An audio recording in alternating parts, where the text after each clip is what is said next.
আসসালামু আলাইকুম সম্মানিত মৎস্য চাষি ভাইয়েরা, আপনাদের জন্য আজকে আমরা নিয়ে এসেছি ডিওআরবি ডিওয়েল রাইস ব্রান, যা ধানের কুড়া থেকে হয়ে থাকে। এটি মাছের খাদ্য হিসাবে খুবই জনপ্রিয় একটি উপাদান।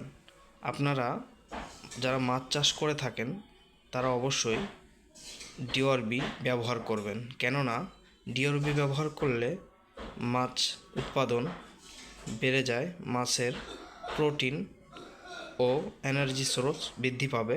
এই ডিওআরবিটা আপনারা ফিডের সাথেও মিশিয়ে খাওয়াতে পারবেন মাছকে।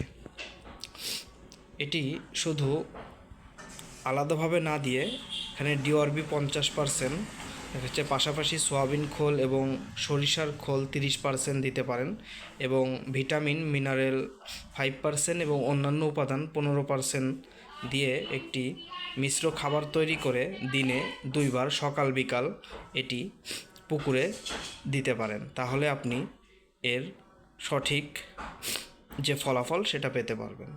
আরও এরকম তথ্য জানতে আমাদের উত্তর এগ্রোর সাথেই থাকুন। ধন্যবাদ।